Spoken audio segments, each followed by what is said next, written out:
dengan merekayasa keputusan Mahkamah Konstitusi itu jelas. Saya mau bertaruh itu 99,102% itu.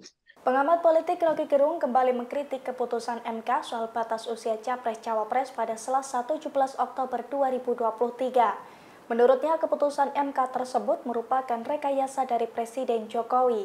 Oleh karena itu, ia menilai Jokowi mencoreng moral demokrasi Indonesia.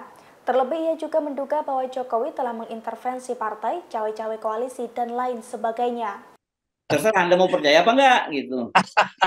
Saya percaya Pak Jokowi pasti bilang gitu. Bukan kewenangan saya untuk menjadikan Gibran wakil presiden. Kewenangan saya adalah memerintahkan ketua-ketua partai untuk menjadikan Gibran. Itu memang. Okay. Jadi bacaannya begitu. Apalagi kalau itu wawancara yang di set up oleh Seknek kan. Jadi memang jalan pikiran jadi sempurna kan. Nanti Mahkamah Konstitusi putuskan, lalu nanti Jokowi akan tanggapi. Lalu Jokowi pergi ke luar negeri supaya nggak ada pertanyaan tambahan yang harus dia jawab. Jadi pertanyaan dari luar negeri yang disetup oleh oleh Seknek ini sebetulnya udah dibuat sebelum MK memutuskan, kan gampang aja kan, ujungnya sama kok. Jadi sebetulnya ini juga bukan doorstop, ini sesuatu yang udah dibuat sebelum bahkan MK memutuskan. Jadi udah bisa diantisipasi lah, cincong kong kalingkong di situ. Nah itu yang kemudian memastikan bahwa memang Jokowi ada di belakang semua ini, dan itu yang kemudian disimpulkan bahwa negara ini akhirnya menjadi negara otoriter. Negara yang dirancang dengan baik untuk menghidupkan kesetaraan warga negara, ternyata ada warga negara yang diistimewakan tuh. Berkali-kali masyarakat sipil, kalangan akademis, pakar tata negara minta judicial review tentang presidensial threshold 0% yang betul-betul inti dari demokrasi diabaikan oleh MK. Sementara hal yang sepele yang hanya menyangkut usia itu yang bukan wilayah Mahkamah Konstitusi justru diloloskan permintaan itu, dan memang dicari cara supaya ya nanti di ujungnya itu diloloskan. Kalau dalil-dalil partai mungkin terlalu berat, ini dalil dua orang mahasiswa dari Universitas Surakarta kan, itu intinya kan. Itu pun orang jadi bertanya-tanya siapa yang menyodorkan dua mahasiswa ini untuk maju ke Mahkamah Konstitusi. Lalu itu pertanyaan yang satu waktu akan dibongkar. Wah, berarti ada semacam desain yang lebih lebih tertutup, dengan seolah-olah mau menerangkan kan yang minta itu adalah anak muda bahkan mahasiswa tuh.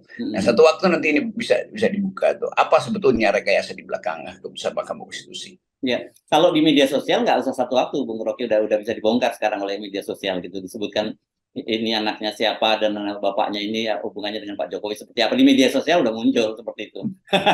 Ya, itu media sosial memang mencium itu, tetapi kepastian ini kan harus diterangkan secara akademis tuh. Yes. Secara akademis artinya jalan pikirannya mesti jelas bahwa memang yang kita sebut sebagai elected autocracy. Jadi mereka yang dipilih sebetulnya dipilih untuk melanggengkan kekuasaan Pak Jokowi, bahkan sampai di tingkat Mahkamah Konstitusi itu intinya kan. Jadi satu waktu sebetulnya kalau kita hitung-hitung betapa banyak perbuatan Pak Jokowi, mulai dengan intervensi pada partai, cawe-cawe, koalisi segala macam, itu kan sudah masuk dalam kategori apa istilahnya itu, perbuatan tercelah oleh presiden kan. Dan sebetulnya pintu impeachment di situ kan. Kalau di negara beradab ini tercela betul presiden menyelenggarakan kekuasaan dengan backup seolah-olah hukum, tapi itu adalah rekayasa. Jadi kalau misalnya PDIP atau partai-partai yang merasa tersinggung dengan kegiatan Pak Jokowi, dia mulai aja proses impeachment. Ini bukan kita komporin, tetapi perilaku presiden sudah tercelah, itu intinya tuh. Dan coba kita survei aja supaya membuktikan tercelah apa tidak tuh. Jangan survei di DPR, itu susah. Bikin saja survei, apakah presiden melakukan perbuatan tercelah dengan merekayasa keputusan Mahkamah Konstitusi itu. Itu jelas. Saya mau bertaruh itu 99,102% itu menganggap ini tercela itu, karena tidak ada satupun orang yang paham tentang demokrasi dan etika politik menganggap bahwa ini perbuatan baik dari seorang presiden. Apalagi setelah wawancara, maksudnya presiden doorstop kemarin dari luar bilang, iya saya mengerti tapi itu tidak baik buat demokrasi itu. Ini dia sodorkan itu sebagai yaitu keputusan yang tidak bisa saya intervensi itu. Padahal di luar kepala kita tahu betapa banyak hal yang diintervensi Pak Jokowi, mulai dari mengancam Erlangga, ditaruh di sini dipindahin lagi. Kan itu Golkar diobok-obok, tuh P3, segala semua partai diobok-obok Pak Jokowi. Ini perbuatan tercela dari seorang kepala negara, itu masalahnya.